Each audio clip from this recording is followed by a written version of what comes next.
राजस्थान में आगामी 20 अप्रैल से मॉडिफाइड लॉकडाउन लागू किया जाएगा, लेकिन प्रदेश में बढ़ती कोरोना संक्रमितों की संख्या और टोंक में कोरोना वॉरियर्स पर हुए हमले के साथ ही एक समुदाय विशेष के लोगों द्वारा वर्तमान लॉकडाउन की लगातार धज्जियां उड़ाना बहुत सारे सवाल पैदा करता है। जब यह लोग सरकार का सहयोग नहीं कर रहे हैं, तो छूट के दौरान इनसे सहयोग की क्या उम्मीद की जा सकती है? अगर ऐसा ही चलता रहा तो कैसे प्रदेश की स्थिति सही हो पाएगी? क्या सही है और क्या गलत? जानने के लिए देखिए पॉलिटॉक्स की एक खास रिपोर्ट। ये है टॉक्स न्यूज नेटवर्क और आप देख रहे हैं पॉलिटॉक्स, राजनीति का कच्चा चिट्ठा। प्रदेश की गहलोत सरकार ने घोषणा की है कि 20 अप्रैल से राज्य में मॉडिफाइड लॉकडाउन लागू किया जाएगा, जिसके तहत लॉकडाउन में कुछ औद्योगिक इकाइयों को शुरू करने सहित कुछ अन्य प्रकार की छूट दी जाएगी। लेकिन क्या वास्तविक मायने में हमारा प्रदेश इस स्थिति में आ गया है क्या कि हम जारी लॉकडाउन को छूट दे सके?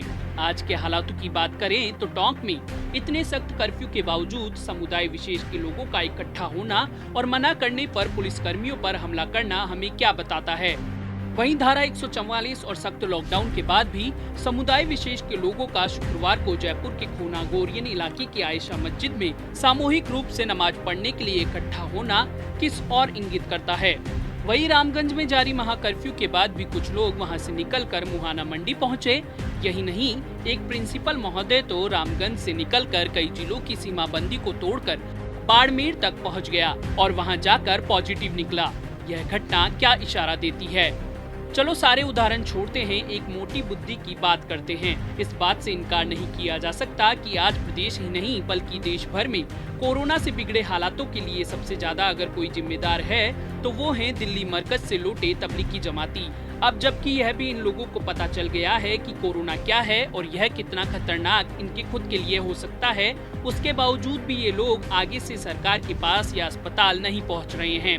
अभी भी छिपते छिपाते एक स्थान से दूसरे स्थान आ जा रहे हैं और न जाने कितने लोगों को संक्रमण बांट रहे हैं। यह तो पता नहीं कि यह सब ये लोग जानबूझकर कर रहे हैं या नादान बने हुए हैं, या इन्हें खुद की या अपने परिवार की जान माल की कोई फिक्र नहीं है। लेकिन जिस तरह से कई जगहों से कोरोना वॉरियर्स पर हमले और अन्य प्रकार के दुस्साहस की घटनाएं सामने आ रही हैं, उससे तो ये तीनों कारण ही सही लगते हैं। पॉलिटॉक्स का यह मानना है कि सरकार को समझना चाहिए कि लॉकडाउन में छूट देने की शायद अभी कोई जरूरत नहीं है। लोग भूखे नहीं मर रहे हैं और जिनकी ऐसी स्थिति है उनके लिए सरकार ने पर्याप्त से ज्यादा अच्छी व्यवस्थाएं कर रखी हैं।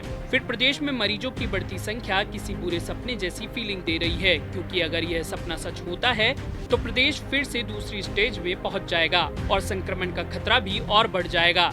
जानकारों और कुछ विषय विशेषज्ञों की राय से तो लगता है कि अभी कुछ दिन और सरकार को प्रभावी लॉकडाउन जारी रखना चाहिए। खास तौर पर जयपुर जैसे शहरों में अभी अधिक छूट की जरूरत नहीं, अन्यथा फिर से संक्रमण का खतरा बढ़ जाएगा और इस बार ऐसा हुआ तो इस खतरे को टालना नामुमकिन हो जाएगा। प्रदेश में अभी इतनी सख्ती के बावजूद एक वर्ग विशेष के लोगों द्वारा इतना सब किया जा रहा है, जिससे ये लोग सबसे ज्यादा कोरोना के कैरियर बन रहे हैं। ऐसे में लॉकडाउन में छूट कोर्ट में खाज का काम कर रही है। वहीं प्रदेश की संवेदनशील सरकार को इस और भी ध्यान देना चाहिए कि एक वर्ग विशेष द्वारा कोरोना वॉरियर्स पर हमला होना इन वॉरियर्स का मनोबल तो तोड़ ही रहा है, साथ ही साथ ये समाज को दो वर्गों में भी बांट रहा है। इसलिए सरकार के प्रयास होने चाहिए कि किसी भी तरह चाहे वर्ग विशेष के ठेकेदारों से इस वर्ग के लोगों की समझाइश होनी चाहिए, ताकि डॉक्टर्स और पुलिस पर हो रहे हमलों को खत्म किया जा सके। साथ ही वर्ग विशेष के सहयोग से प्रदेश से कोरोना को भी खत्म किया जा सके। टोंक में पुलिस कर्मियों पर हुई हमले की घटना वाकई बहुत ज्यादा निंदनीय है। गश्ती दल पर टोंक में हमला कर 3 पुलिस वालों को घायल कर दिया गया। क्या यह लोग कभी समझेंगे नहीं? आखिर एक मछली पूरे तालाब को गंदा कर देती है। यह कहावत आज के इस घटनाक्रम से चरितार्थ हो रही है। केवल एक आदमी दिल्ली स्थित निजामुद्दीन से संक्रमित होकर अपने ही लोगों को संक्रमित करता रहा, तो यह क्या आपके और हमारे घर का दुश्मन नहीं है? इसी एक आदमी की वजह से पूरे टोंक में लोगों के आपस मिलने जुलने के कारण अब तक 93 लोग संक्रमित हो चुके हैं और आगे पता नहीं कितने आएंगे, जिनमें महिलाएं, बच्चे और बुजुर्ग भी इसका शिकार बने हैं। तो क्या यह एक आदमी समाज का दुश्मन नहीं है? तो फिर क्यों हम इसकी तरफदारी कर रहे हैं और समाज विशेष तरफदारी करते हुए इसकी हिफाजत कर रहा है? सबसे बड़ी जलालत की बात तो यह है कि जिन लोगों की जान बचाने का प्रयास सरकार कर रही है, वह लोग ही सरकार का सहयोग नहीं कर रहे हैं। टोंक में एक ही क्षेत्र में वर्ग विशेष के 43 से ज्यादा लोग संक्रमित पाए गए हैं, जबकि टोंक में अब तक कुल 93 कोरोना संक्रमित लोग चिन्हित किए जा चुके हैं। ऐसे में इनकी मति भ्रमित हो गई है, जो इन्हें विनाश की ओर ले जा रही है। क्या यही है इनका धर्म इस प्रदेश और देश के प्रति, या फिर यह वर्ग किसी राजनीति का शिकार हो रहा है? आखिर किसके बहकावे में ये वर्ग कोरोना वॉरियर्स का विरोध और बहिष्कार कर रहा है और उन पर आए दिन हमले की घटनाएं हो रही हैं। वहीं जयपुर में घटी दूसरी घटना कोरोना पर गहराती संकट, बार बार दी जा रही चेतावनी, सख्त लॉकडाउन और ऊपर से धारा 144 के बाद भी इन वर्ग विशेष के लोगों की बात समझ में नहीं आ रही है। शुक्रवार को जयपुर के खोनागोरियन इलाके की आयशा मस्जिद में 15 लोग एक साथ नमाज पढ़ने पहुंच गए। बिना किसी डर के सूचना पर पहुंची खोनागोरियन थाना पुलिस ने धारा 144 का उल्लंघन करने के आरोप में सभी को हिरासत में ले लिया।